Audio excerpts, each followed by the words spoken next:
Hello class 10th students, this is NCERT chapter number 3 a pair of linear equations in two variables। ठीक है, हम chapter 3 से शुरू कर रहे हैं। मेरी और भी वीडियोस हैं लेकिन ये हम फ्रेश स्टार्ट कर रहे हैं। सो लेट्स सी इस चैप्टर का मीनिंग क्या है। सबसे पहले a pair of linear equations in two variables. Pair का मतलब दो इक्वेशन दी होंगी लीनियर इक्वेशंस इन टू वेरिएबल्स का मतलब दो वेरिएबल। स्टेप बाय स्टेप्स हम इन चार चीज़ों को समझते हैं जिससे हम इस टॉपिक के बारे में अच्छे से समझेंगे। ठीक है, व्हाट इज एक्सप्रेशन। एक्सप्रेशन का मतलब होता है फॉर एग्जाम्पल 2x + 5। तो इसमें क्या क्या है, इसमें एक तो नंबर है, इसमें वेरिएबल है, इसमें साइंस है, वो कोई भी हो सकता है, plus minus, okay, multiply divide. तो ये सब कुछ। और इसमें क्या नहीं है, इसमें एक तो नहीं है इक्वल का साइन, इक्वल साइन नहीं है, और ज़ीरो। ठीक है, इक्वल का साइन और ज़ीरो अगर मैं यहाँ पुट कर दूँ 2x + 5 = 0 तो वो बन जाता है इक्वेशन। ठीक है, तो हमें क्या समझ आया कि एक्सप्रेशन को अगर एज इट इज लिख दो और उसके आगे ज़ीरो और इक्वल का साइन लगा दो तो वो इक्वेशन बन जाता है। ठीक है, तो एक्सप्रेशन, इक्वेशन। नेक्स्ट आता है लीनियर इक्वेशन। सबसे पहले लीनियर का मतलब होता है लाइन। तो ऐसी इक्वेशन जिसको हम लाइन के फॉर्म में ड्रॉ कर सकते हैं उसको लीनियर इक्वेशन बोलते हैं। और इसकी एक तो डेफिनेशन होती है जिसकी डिग्री 1 होती है। डिग्री क्या होती है, 1 होती है। जैसे 2x 3y, कोई भी वेरिएबल 40 5z, डिग्री क्या है सबकी 1। ठीक है, और अगर linear equation in two variables, अब लीनियर इक्वेशन तो है, पावर तो 1 ही है, डिग्री 1 ही है, लेकिन क्या हो गया, टू वेरिएबल्स। टू वेरिएबल्स का मतलब यहाँ पे तो एक ही वेरिएबल है। अगर मैं एक वेरिएबल और जोड़ दूँ, ऐसे कर दूँ, तो क्या हो गया, ये linear equation in two variables हो गया। तो ये चैप्टर किस बारे में है, pair of linear equation in two variables. Linear equation in two variables ये लिखा हुआ है। अब pair of linear equation in two variables का मतलब अगर एक और इक्वेशन फॉर एग्जाम्पल यहाँ पे ये दी हुई है, ये होगी इक्वेशन 1, ये होगी इक्वेशन 2, ये हो गया pair of linear equation in two variables. Okay,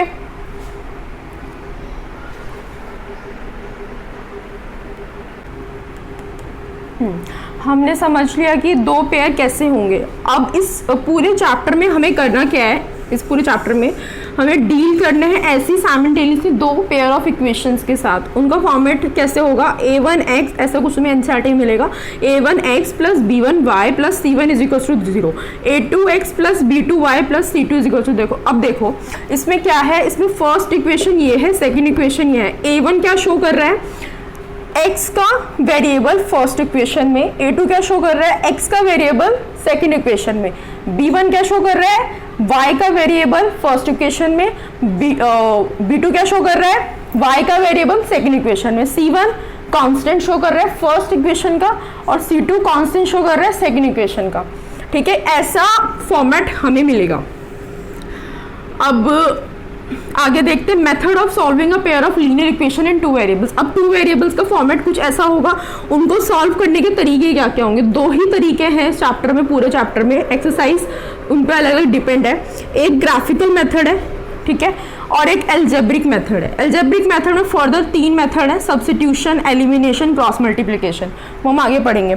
graphical method मैं आगे भी समझाने वाली हूँ। उसमें क्या होगा, उसमें 3 सिचुएशन हो सकती है जिसमें एक इक्वेशन शो हो एक पेयर ऑफ इक्वेशन 3 तरीके से शो हो सकती है, मतलब 3 तरीके के सोल्यूशन हमें मिल सकते हैं।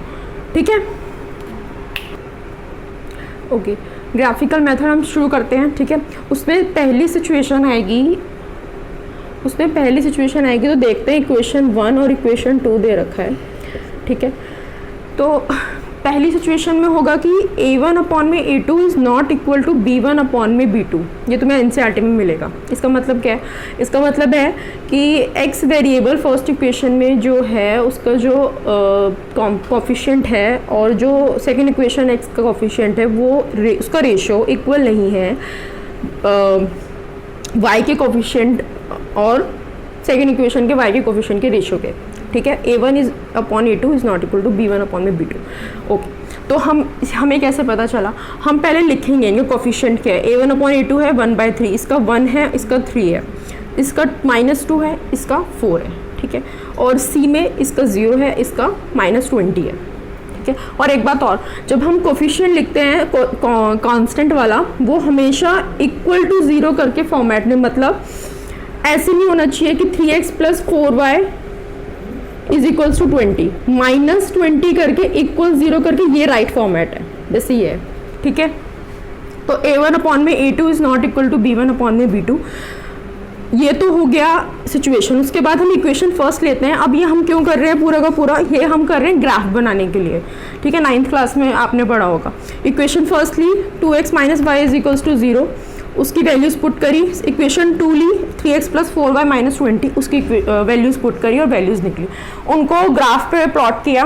ग्राफ पे प्लॉट करने के बाद हमें क्या पता चलता है, दोनों लाइन इंटरसेक्टिंग है और एक ही सोल्यूशन निकल के आ रहा है। तो ग्राफिकली क्या है, लाइंस इंटरसेक्टिंग है। और एल्जेब्रिकली मतलब अगर हम इनको ग्राफ से ना सॉल्व करें, हम जो मैंने पहले बताया था 3 मेथड है उनसे करें, क्रॉस मल्टीप्लिकेशन और सब्स्टिट्यूशन और एलिमिनेशन से, तो एक ही सोल्यूशन निकलेगा, ठीक है। और वो कैसे पता चलेगा, अगर हमें शॉर्ट में पता करना होगी, एक ही सोल्यूशन निकलेगा और इंटरसेक्टिंग लाइंस होंगी अगर हम रेशियो को कंपेयर कर लें।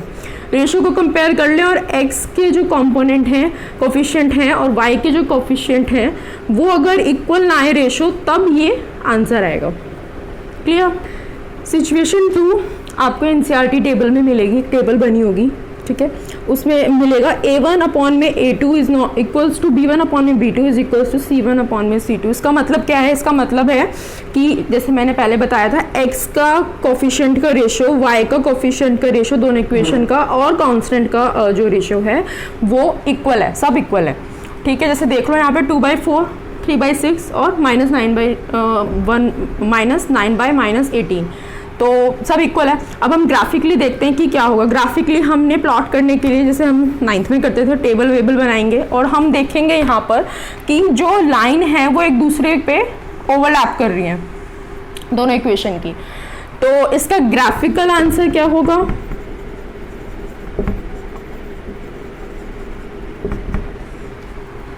आई होप अब टेबल समझ आ रही होगी एनसीईआरटी की, ठीक है। इसका ग्राफिकल आंसर होगा कोइंसिडेंट लाइंस,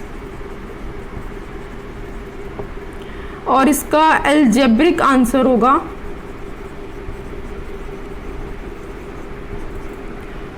मैनी सॉल्यूशंस। जैसे हमने पहले देखा था कि एक ही सोल्यूशन निकल के आएगा, इसके बहुत सारे सोल्यूशन निकल के आएंगे अगर हम इसको सॉल्व करेंगे उन तीनों मेथड से, ठीक है। थर्ड सिचुएशन है, इसमें इक्वेशन 1 है और इक्वेशन 2 है। उनके अगर हम रेशियोज कंपेयर करेंगे, a1 अपॉन में a2, b1 upon v2, c1 upon c2, तो हमें क्या मिलेगा कि जो x के कोफिशिएंट हैं और जो y के कोफिशिएंट हैं वो तो इक्वल हैं, लेकिन y का और कॉन्सोनेंट का कोफिशिएंट का रेशियो इक्वल नहीं है, ठीक है। मैं बार रिपीट करती हूँ कि x के कोफिशिएंट का रेशियो और y के कोफिशिएंट का रेशियो तो इक्वल है, लेकिन y का कोफिशिएंट का रेशियो और कांस्टेंट के कोफिशिएंट का रेशियो इक्वल नहीं है। फिर हम ग्राफिकली इसको देखेंगे, ये एनसीईआरटी में आपको मिलेगा। ग्राफिकली देखेंगे तो हमें पता चलेगा कि yes lines are parallel. Graphical representation कैसे आई है, lines are parallel. Algebraic answer क्या है कि अगर दो लाइन इंटरसेक्ट ही नहीं होंगी तो उनका सोल्यूशन कैसे होगा। देखो फर्स्ट सिचुएशन में जहाँ यूनिक सोल्यूशन आया था वहाँ पे दोनों इक्वेशन इंटरसेक्ट कर रही थी, सेकेंड वाली में कोइंसिडेंट थी, ठीक है। उसमें बहुत सारे सोल्यूशन हो सकते हैं, लेकिन यहाँ पे तो लाइंस इंटरसेक्ट ही नहीं कर रही हैं, तो इसका एल्जेब्रिक सोल्यूशन क्या होगा, नो सोल्यूशन।